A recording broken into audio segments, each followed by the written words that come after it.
Chegou ao fim o relacionamento de um dos casais mais famosos da internet, Virgínia Fonseca e Zé Felipe. Uma mulher que se diz mãe de um desses bonecos hiperrealistas, os bebês reborn.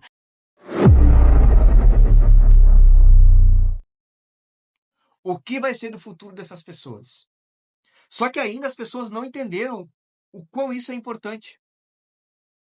Por isso que eu comecei o vídeo falando de Zé Felipe, de bebê reborn, de Virgínia, porque eu vejo as pessoas mais preocupadas com isso, gerando milhões de visualizações, cara, sobre um assunto totalmente irrelevante, enquanto o que realmente importa não é discutido. Eu juro pra vocês que eu não queria mais falar sobre isso, mas é praticamente impossível para um cidadão de bem, assim como você, assim como eu, assistir um vídeo no Instagram, no YouTube, no Facebook, que fale sobre o INSS. E aí você, ao menos eu, gosto muito de ler os comentários, porque eu gosto de saber qual é a opinião que o brasileiro vem tendo sobre esse assunto, qual é o pensamento que ele tem sobre esse assunto. E aí, quando eu vejo, eu fico apavorado. Chega a te dar uma revolta, um sentimento tão ruim, que tu vê que o Brasil está cada vez mais distante de ser um lugar bom de se viver, de ser um país melhor, de ser um país mais desenvolvido, porque as pessoas, cara, falam um monte de asneira. As pessoas estão brigando sem fundamento, as pessoas estão brigando sem argumento, simplesmente defendendo político A ou B como se fosse um jogo de futebol. E não é. É o futuro delas que está em jogo. Me responde aqui nos comentários o seguinte: o que vai ser da maioria dos brasileiros? Vamos pegar lá o cidadão que tem mais de 50 anos já. O que vai ser desse cidadão se o INSS colapsar? Na minha opinião, já colapsou, tá? Eu não vejo mais como salvar o INSS. É uma pirâmide, não tem mais o que fazer. Isso já está aí, o pessoal comentando há muitos anos. Só que muita gente não deu importância a isso, porque demora, o processo é lento, mas ele chegou. E agora? O que vai ser do futuro dessas pessoas? Só que ainda as pessoas não entenderam o quão isso é importante. Eu vi umas pessoas falando lá, tudo isso é culpa do Lula, tudo isso é culpa do Bolsonaro, porque o Bolsonaro fez a reforma. Antes da reforma não era assim. Pelo amor de Deus, gente, parem para estudar um pouquinho. Essa reforma que aconteceu lá em meados de 18, 19, não foi a primeira reforma. Existiram pelo menos 4 grandes reformas antes dessa. E as pessoas não sabem, aí ficam passando vergonha comentando um monte de merda. Tu entende por que eu tô falando? Cara, é difícil você realmente acreditar que o Brasil vai ser um país desenvolvido um dia dessa forma. Independente de sua classe social, se você é uma pessoa que tem um bom emprego, um mau emprego, se você é rico, se você é pobre, educação não tem classe social.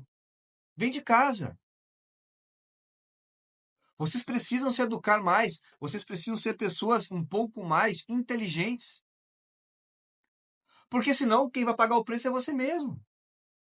É você mesmo. E depois não adianta chorar. Não adianta chorar. Então eu quero falar para vocês aqui um pouco mais sobre a questão do INSS, mas mais focado nas reformas. Eu quero falar para vocês aqui que existiram pelo menos 4 reformas que foram extremamente importantes na tentativa de salvar o INSS.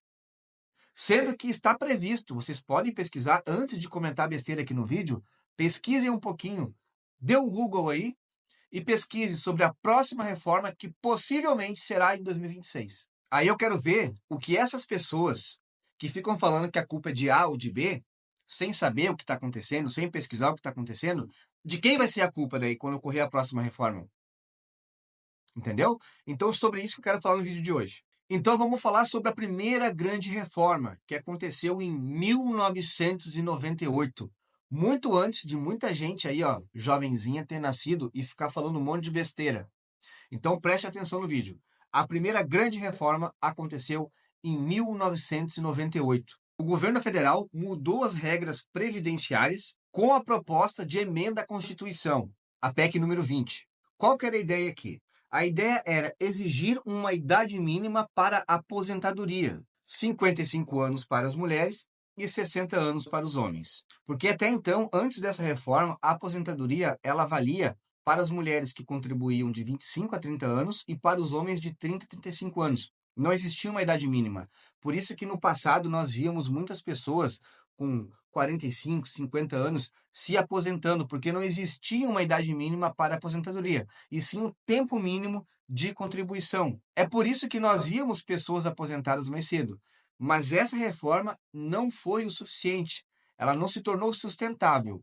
Então, houve outra grande reforma no ano de 2003. Para você que está falando aí que a culpa é do Bolsonaro, que é do Temer, que é do Lula, que é não sei o quê. 2003, meu queridão, era o Lula. Então quer dizer que a culpa é do Lula? Não.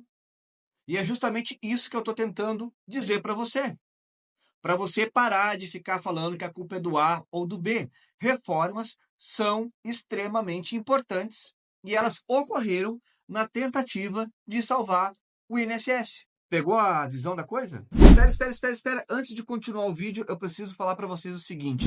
Eu tô com um recado aqui muito importante para aquelas pessoas que gostam de ler livros. Se você é uma pessoa que, assim como eu, gosta de comprar livros baratos, como Em Nome do Povo, do Bruno Perini, O Rei dos Dividendos, de Luiz Barsi Filho, ou até mesmo o clássico, que é a Psicologia Financeira, eu vou deixar um link para você aqui na descrição do vídeo, onde você vai conseguir comprar todos esses livros e outros mais, com descontos exclusivos. Dessa forma, você vai estar conseguindo comprar esses livros e outros mais baratos e ainda vai conseguir me ajudar. Então agora, bora continuar o vídeo. Então, a reforma de 2003, que é da PEC número 40, ela visava estabelecer alguns critérios de contribuição para os servidores públicos inativos do Estado, da União e dos municípios, onde foi criada uma base de cálculo que possibilitava a esses servidores se aposentarem com o salário integral. Só que para isso, eles precisavam cumprir alguns requisitos, que eu vou ler para vocês aqui agora. Os homens ter 60 anos de idade, 35 de contribuição, 20 anos de serviço público, 10 anos de carreira e 5 anos no último cargo. A mesma coisa para as mulheres, só que com tempo reduzido, 55 anos para as mulheres, 30 anos de contribuição. Caso a pessoa não conseguisse atingir esses requisitos, ela iria se aposentar com um salário reduzido. Aí seria feita uma base de cálculo para ver em quanto ficaria esse salário. Esta foi a segunda grande reforma da Previdência. A terceira grande reforma da Previdência ocorreu no ano de 2016 pela PEC número 287, proposta feita pelo presidente Michel Temer. Lembrando que ele substituiu a Dilma, ela era vice da Dilma Rousseff. Ou seja, se ela não tivesse sofrido impeachment, a reforma teria acontecido com ela. A culpa é dela? Não. Reformas acontecem de tempos em tempos. Põe na cabeça de vocês. Isso tudo é uma tentativa de salvar esse sistema. Essa reforma ela ocorreu em razão da expectativa de vida do brasileiro ter aumentado, coisa que no passado não existia. Era comum você ver algumas matérias relatando as pessoas como idosas aos 40 anos de idade. Então, em razão disso, foi feita essa proposta e a reforma ficou da seguinte maneira. Iriam se aposentar aos 65 anos os homens e 62 anos as mulheres, com o valor do benefício limitado ao teto do INSS, que era 5.531, além de aumentar o tempo de contribuição para 40 anos, para que o trabalhador receba a aposentadoria integral. O mais interessante é que essa terceira grande reforma acabou não acontecendo, porque o presidente Michel Temer acabou suspendendo essa proposta da reforma no ano de 2018, devido a alguns impasses que ocorreram lá e também por ter repercutido muito mal essa ideia da reforma.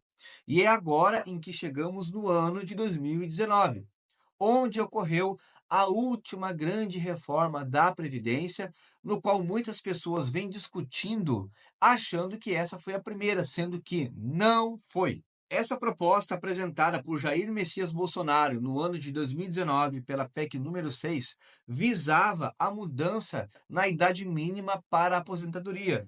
Os homens passaram a ter que ter 65 anos e 20 anos de contribuição, no mínimo, para conseguir se aposentar, e as mulheres 62 anos e, no mínimo, 15 anos de contribuição para conseguir se aposentar. Essa foi a grande mudança que ocorreu nessa reforma de 2019. Porém, agora já estão falando de que na próxima reforma, que pode acontecer no próximo ano, independente do governo, coloquem na cabeça de vocês, independente do governo, no ano de 2026, provavelmente teremos uma nova reforma, onde já estão falando em aumentar a idade mínima para os homens para 72 anos. Ou seja, a aposentadoria por tempo de contribuição, ela acabou. Você precisa ter no mínimo 72 anos, caso essa reforma realmente venha a acontecer no próximo ano. Isso é o que o pessoal está falando, isso é o que as notícias nos trazem. Então, pessoal, eu considero esse vídeo de extrema importância para que as pessoas deixem de ficar falando besteira e fiquem discutindo coisas que não têm relevância alguma na vida delas. Esse foi o vídeo de hoje, espero que vocês tenham gostado. Não se esqueça de comentar aqui embaixo o que vocês acharam e compartilhem, porque eu acredito que essa informação vai ajudar muitas pessoas a não passarem vergonha quando forem discutir ou conversar com alguém sobre o que está acontecendo. Vamos dar a real importância a esse assunto, porque é o futuro da maioria dos brasileiros que está em jogo.